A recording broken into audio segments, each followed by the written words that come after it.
Welcome, one and all. It's TEAL6 back with another recording. I will be doing my Grand Slam tournament games. For those of you that do not know, I qualified for Grand Slam playoffs last year. I think I was in 7th place or something like that, 6th or 7th. Largely off the back of my UU run. I made finals in UU, which was 13 points, and got more or less nothing from the rest of them. 0 points in doubles, 0 points in Ubers, 3 points in LC, and 5 points in NU. That was a total of 21. So that was enough to qualify for playoffs last year. I made it to the semifinals of Grand Slam 4 playoffs. Lost to Kingler 1, 2, 3, 4, 5. Overall, as a player, I think I've gotten way better since then. I had my SPL run, my Classic run. I've just done well in a lot of tournaments. I finally won my first tournament too, LCPL. So that's a mental block broken. So yeah, here we are in Grand Slam 5. The format's a little bit different. You can enter all 7 opens. Last year there was only 6, but only your top 5 run counts. Top 5 runs count. Realistically, I think I can qualify again, even though I'm not really putting forth anywhere near the same amount of effort. I just don't have the time to keep up with the metagames for all these. I'm not caught up on any of them. Even UU, I'm not caught up on anymore. But I think because my skill as a player has increased, I'm not going to have too many opens where I drop out in the first round. If you get 5 points per open, 20 points should be able to get, or 25 points should definitely be like a solid playoff contender. Everyone always claims that, oh, points are going to be inflated this year, inflated. That's never really the case. It's consistently like 19 to 30 is the playoffs, and the people closer to 30 are the exceptions, really. I think 20 or 21 will get in this year. I would probably say 20 is a safe number to aim for, actually. But I'm going to aim for 25 myself and see where I get. So that is 4 wins in each in 4 wins in 5 opens, or 20 games total. So if you win 20 games, you are in the playoffs. Here is my first round for the RU Open 5. I was playing Poketcg Gamer 1288. He is, I think, a ladder player. I'm not too familiar with him. Similarly, I'm not too familiar with this tier at all. Haven't touched it since last Grand Slam playoffs. I won my RU game against Kingler, but then lost the next 3, so that's when I went out. There's things that are banned. I don't know. I got these teams, the 3 teams that I end up using. I got them about this one I got a few hours before. The game 2 one I got like a day ago. Truthfully, I didn't look at any of them until I was actually in the game. I had no idea what I was using. I'm just kind of hoping that natural talent, at least for a few rounds, will carry me through. But yeah, I'm not going to take Grand Slam too seriously this year. I think if I have any tournaments left in me before kind of, real life makes it too hard to keep up, the one that I will aim for will be probably the upcoming Smogon Tour, the one that starts in the fall. But that's basically it. Overall, I think I've said this before, maybe on this channel, maybe not. I just don't have my time is way more limited these days, so being able to invest fully into a tournament and keep up and learn the metagames is really difficult. Classic was a little bit easier because I made it off the back of RBY and Advanced. RBY, I know already, there's nothing's ever going to change with that metagame. And Advanced was fun to learn, but it was only one generation, so let's get into this game. Team structure, I have a Banded Sock, a Choice Scarf, Metacham. I forget exactly what Spiritomb has. I think it's the Dark Plate, whatever that is. This is my Rocker, Diancie, and I think it's mixed defenses. It's good for dark checks. Here's a Defogger, Flygon, Leftovers, and a Life Orb Venusaur. This team was given to me by Christo, I believe. put that on normal. I lead Flygon because I analyzed his team structure, and knowing that he's like a ladder player, I was expecting him to start with his rocker. So I just wanted to be able to like U-turn out on the Uxie. If he did lead with that, I could potentially, U-turn out, threaten it, get the Flygon back in. He leads with Magneton. So that's a good matchup for me because no one's going to risk this turn 1. I don't think they run HP Ice, and if they do, whatever. I know he's going to pull Magneton out. I can get some early momentum. This is, pretty easy play for me to make. U-turn right onto the Blastoise, and now I get my Venusaur in. He's obviously not going to stay in here, so I get a free Sleep Powder off. And momentum is really, just in the first 2 turns, momentum is really in my favor. If I were him, I would switch out here, as he does, into Magneton, assuming that I can't hit him, which he is right, I can't. I call that and go right out into my Sawk, knowing I can get a nice big hit off. He makes a decent play, I guess, like hoping, trying to cover both the knockoff, which is like the predicted move, to hit either this or this, but not like let it die to the close combat in case I do that, and everything that can be hit by close combat aside from Uxie takes a ton from it.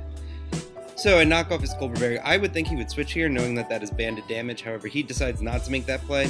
He has not burned with a single turn yet, so he's just going to die if he stays in. He realizes that now after burning the 1 turn, and goes right out into Virizion, which takes a ton of damage from knockoff. I get rid of a Lumberry, which isn't super useful. I could potentially burn it with this, but I kind of wanted to threaten this like right away. So I went right out into Venusaur, knowing that he wouldn't Zen Headbutt, or thinking that he wouldn't Zen Headbutt, or that he would Sword Stance or something like that to really start threatening me. Looking back at it, Zen Headbutt wouldn't be a bad play for him, but like you have to hedge your bets with Spiritomb in here. My general plan was to go Venusaur, and then if he did have if he SD'd right here, then I would double into this. Fine if I lose it, I'm not really too sad about that, to like, a Leaf Blade or something, because I can then threaten it out with Scarf Medicham. Scarf Medicham is a great matchup here. It does so much damage as long as I get a decent prediction, and Salk does too. Like, these two threaten his team so badly. So he misses his Stone Edge. That sucks for him. I'm going to take full advantage of that and double out, knowing that he likes to bring in Magneton. And I bring in my Flygon. Another easy U-turn for me because he cannot... Oh, okay, no, I'm sorry. I Earthquake here because I want to change up my tempo. I U-turned and I doubled on him a few times, so maybe he will start to recognize that. But knowing that if he is going to sack something like Uxie, I can just U-turn the next turn because I'm definitely going to be faster. So I think I played that turn actually pretty well. I want him to keep guessing whether I'm going to go for the predicted move, the safe move, etc., etc. So going to Diancie, this was a difficult choice because I didn't want certain things coming out. Diancie brought out Magneton no matter what, or Blastoise, and I could easily switch into these. Well, less so Magneton, but Blastoise definitely I could easily switch into. I don't necessarily need health on my Flygon, which is why I go hard into it here. It's not going to do a ton. It's going to, get OHKO'd by this, can't touch this. This can burn it. This can SD on it. So I'm fine with it getting low. I'm only really using it as like an offensive check to Magneton anyway. He goes for the Flash Cannon, does a shitload of damage. But I know he's not going to want to waste this here, and he might assume that I think, oh, it's time to just sack Flygon. So I U-turn out. Again, picking up momentum. I'm just keeping things like pretty firmly in my camp. Venusaur again, he does not have anything asleep anymore, so this is pretty good for me. He decides to go into his Magneton, I guess decides that he does not need that. I don't really like that play, because I think Magneton with free turns is the one thing that can kind of peg back my team, especially with a low Flygon. So I bring out Salk knowing he has to burn a turn and I'm going to be faster. I go for the Earthquake here to hedge my bets, knowing he's not going to sack off Virizion, but I couldn't make that call between, oh, do I close combat or knock off? Because I didn't want to knock this off, have it wake up, and then bring me down to Sturdy with, some fucking super powerful Thunderbolt or something. So Earthquake was just kind of an all-purpose play. I would get damage off on the Banette if he did go to that. I would definitely 2-KO it. So he goes into Banette here, does not throw off the Wisp, instead goes for a Shadow Claw, does a pretty low chunk of damage. I'm just going to attack. I don't really need rocks here, so I don't know why he taunts. Like, what do rocks do for me here? This is already low. This dies to one hit from anything on my team. And, you know, 12% more on Blastoise doesn't really help. So I just Moonblast into him. He goes for the Shadow Claw again, gets a crit. Doesn't really matter at this point. Moonblast, and then he's just going to Destiny Bond and take out my Diancie as I Moonblast. I'm fine with losing that. Like, yeah, I lose a Sneasel check, but I do have a Sturdy Sock. I do have a Choice Scarf, Medicham. I'm not, and this can take a hit and burn it too, so I'm not like super concerned. I go to Sock here because it matches up fine against anything he goes to. Like, I would literally click close combat. Actually, if he went Blastoise, I could just go Venusaur, but more or less I could just click close combat against anything. Well, actually, I wouldn't go Venusaur. I would sack Flygon, then go Venusaur, so I didn't risk a burn or an Ice Beam. But he misses his Icicle Crash. That sucks for him. Doesn't really matter to me. I think I win this game 100% from here on out, provided I hit like 1 or 2 90% moves. Again, I'm just going to close combat. No reason to let him do something funky and maybe get back into it. Blastoise takes a ton. He gets the burn with Scald, kills me, but then Venusaur is able to clean the game up. So, one thing I'd like to talk about before going into Game 2 is understanding your opponent. Grand Slam is an interesting tournament for something like this because especially in the early rounds, you have a high chance of facing off against inexperienced and frankly not that good players. Not to say that Poketcg is a bad player. I only had one series against him, so I don't know very much, but it's a little difficult to say what his level of competitive experience is and if he can fully recognize the situations that he's in. Information imbalance is a theory that I have, a defining theory when it comes to these early round games. Basically, you want to make sure you're playing the same game as your opponent. Like, if he doesn't know that Fairy is super effective against Dark, he might stay in and knock off against, my Diancie with his Sneasel. So if I'm playing a different game and I go for what I think is an obvious double, he might knock off and gain a ton of momentum, not knowing that he just risked like his win con, for example. So yeah, information imbalance is definitely a really big thing. I think I do a you'll see in the next game, but I think I do a pretty poor job here of actually analyzing my opponent. The game, all things considered, I had decent matchup, and I also outplayed him early game definitely to kind of seal the deal. There wasn't a lot he could do once I outplayed him the ways that I did. And yeah, he missed an Icicle Crash, but that if he got a flinch there, maybe something could have started up. But all things realistically, Medicham should win the game. He didn't have much of a chance there. So let's go into Game 2. Sorry, my internet's a little bit slow, so if the sprites aren't loading well, this Sigiglyph is spasming out, it'll probably fix itself. So this is an Umfuga team. I used a similar one in a live tour or something once, but again, I didn't know the team until I clicked accept. Looking at I think this is Defog again, Flygon, Spadef, Registeel, Life Orb, Nasty Plot, Houndoom, Choice Band, Sturdy Sock, Calm Mind, Uxie, and Shadow Claw, Knockoff, Shadow Sneak, Wisp, Banette. So looking at his team, he has, I would say, pretty decent matchup here, but it's not anything that I can't outplay. He leads Aerodactyl as I lead Sock. Here's my inexperience with the tier. These apparently do not run Aerial Ace, but I didn't want to stay in and I didn't want to really bother with that, so I decided to get Sock right out of the way because I still think it can do decent damage to his team, and I go right out into Uxie. So he taunts me as I expect that, so I just go for the Psychic. I get the Spadef drop. So here's an example of me not playing the player. I don't think he and I are playing the same game. So because I went for Psychic first turn, and he has 2 amazing Psychic resists, I think that he should switch out here. There's no reason to throw away his Aerodactyl. His team's not hyper offense enough where it's he can't possibly switch into an Uxie of all things, a taunted Uxie, nevertheless. So I'm thinking that he wants to switch out here. I don't want to lose momentum, so I double right out into my Flygon, hoping to catch either the Absol or the Sigiglyph with a, a powerful Outrage or something. Basically threaten them out, maybe U-turn, like just do something big here. I don't think he predicted me, because it doesn't really make a ton of sense to Stone Edge here, like in any situation, but it does lose me momentum because now I have Flygon in on Aerodactyl. So I say F it, and I just go for Outrage. On my part, I thought that the only thing on his team that could kill me from here, my Flygon after that Stone Edge, would be an HP Ice Jolteon. And then I would get Rocks up, like I can start, clawing my momentum back there. I did not know that Life Orb Absol that it killed me from here, and you will see that he does.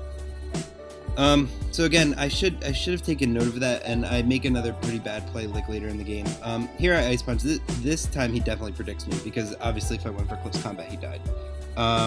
So I get outplayed there, and I lose my Stalk for essentially no reason. I realize that he's probably going to go to Jolteon. It's like the perfect scouting mon. So I go to my Registeel just to get up rocks. I do have Protect, and I Protect as he Flare Blitzes. At this point, I'm pretty pegged back. I need to keep Uxie, so I couldn't go to it. But maybe I should just sack Registeel because it didn't provide a lot more. This is a misplay on my part. So I play pretty shitty for a few turns here. He goes for the Superpower, takes out my Houndoom, which is a big threat to these two. Things are not looking so hot for me. I got into my Uxie. I know that he needs this to beat my Banette later. He's going to want to save it, so I double out into my Banette, knowing that he's going to switch. He goes out into Hoopa, luckily enough. I do have the Shadow Sneak, so I go for that here. It's going to 2-hit KO Jolteon no matter what, and he cannot switch into Mega Banette's Shadow Sneak. So, I still do actually have a way to win this. Mega Banette is so fucking strong that even if it gets burned by this, like the Psycho Shift thing, I can Shadow Claw, Shadow Sneak to kill this, and Shadow Sneak will easily kill this. So all I have to do is get Emboar low enough so that he cannot just freely Flare Blitz, and he can't Flare Blitz into my Banette. My Shadow Sneak will kill it. So I immediately go into Registeel as he Flare Blitzes, making him take the recoil. I am fine with that. So here I go into Uxie. Again, I don't think he predicts me, because from his point of view, if he's playing that game, like, oh, I have to make sure that he does not win with Banette, he needs to save his Emboar here.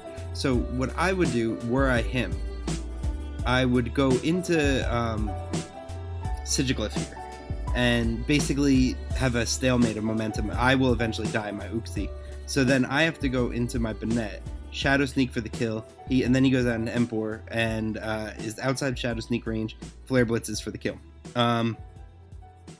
But like I said, I didn't properly, like, that's what, if I were in his position, that is the situation that I would recognize.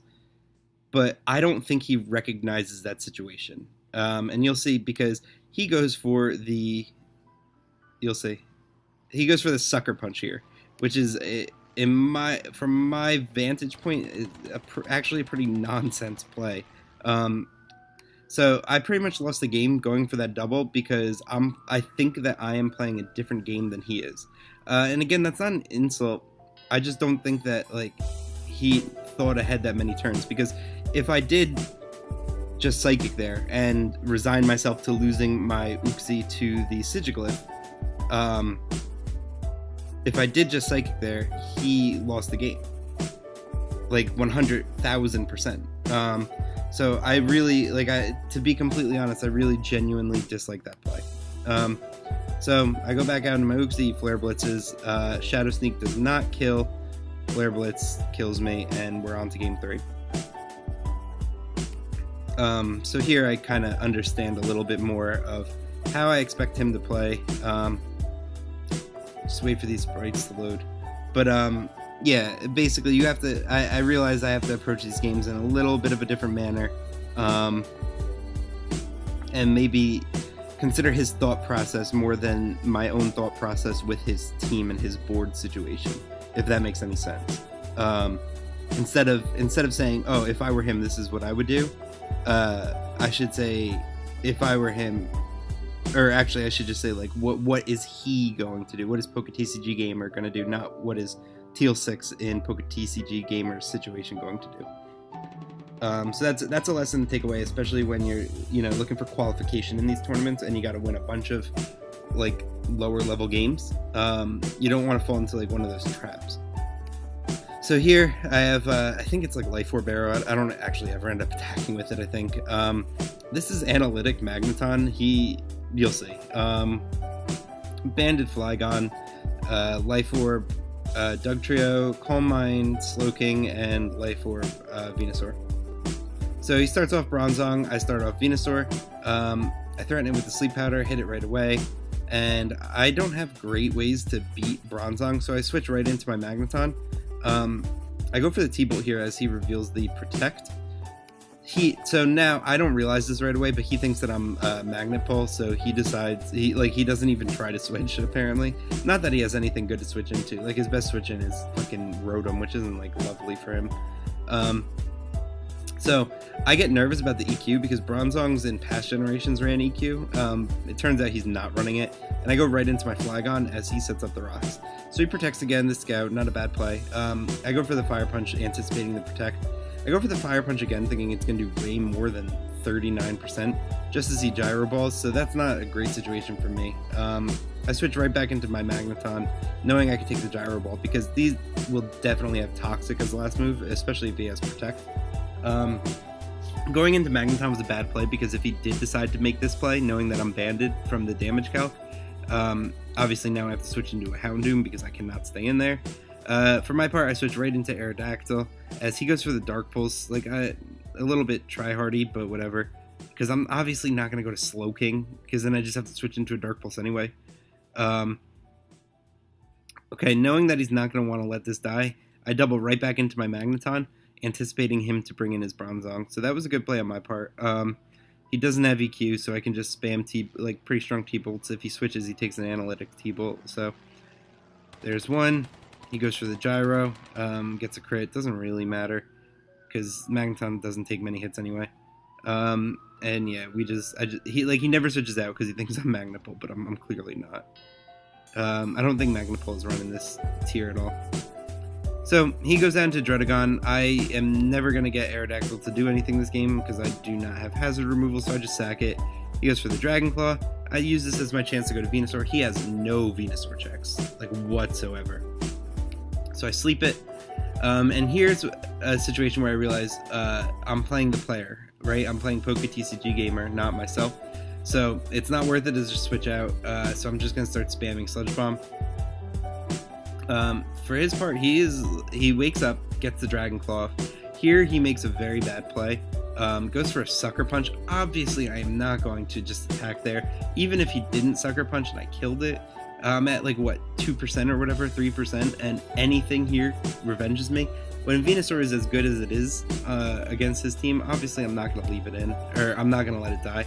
So I just go for the Sleep Powder again, a little bit risky, but it's whatever. I take my chance to Synthesis, and here I just Sludge Bomb. I disagree highly with him allowing me to kill his Sleep Fodder, and you'll see why in the end game, because I can kind of already envision the end game from here. So he goes down to Houndoom as I switch into my Magneton, hoping to sack it off. He Fire Blast. Fire Blast is a misplay because Dark Pulse kills literally everything on the field. My Choice Scarf Magneton gets a solid 63% off, but I don't think health on the Houndoom matters too much, because I'm anticipating just trapping it with Dugtrio the next turn anyway. So the Fire Blast miss didn't really punish him in the end.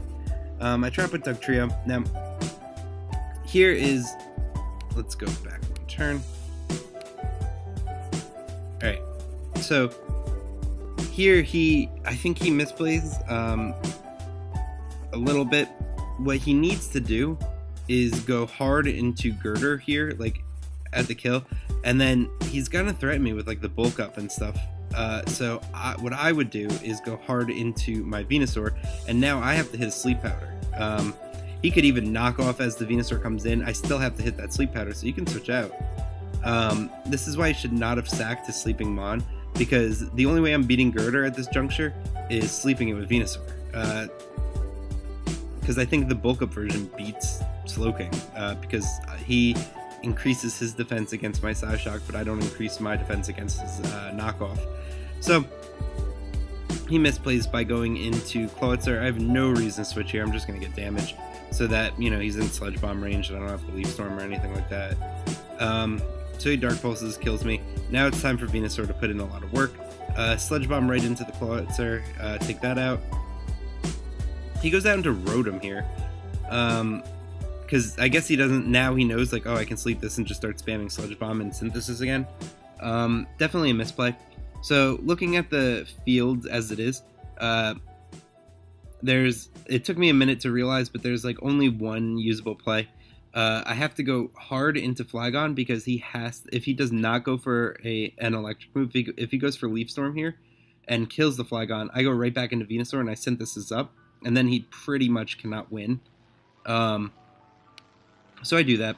I go hard into Flygon as he Volt Switches. On my part, no reason to do anything aside from Outrage here. So I Outrage once into this. He hits me with the Mach Punch, does not kill me. Not even a roll or anything like that. Outrage again, and I take care of the Girder. So finally, looking at the board, I wasn't sure if he had Trick, but it didn't like super matter if he did. So he has to go for Leaf Storm here. I'm confused, but I can still take another Stealth Rock switch in. So I don't know what kind of Rotom he is just yet. So there's no reason for me to stay in. If he goes for an electric move, I come back in and I win by spamming Fire Punch. So he has to go for the Storm.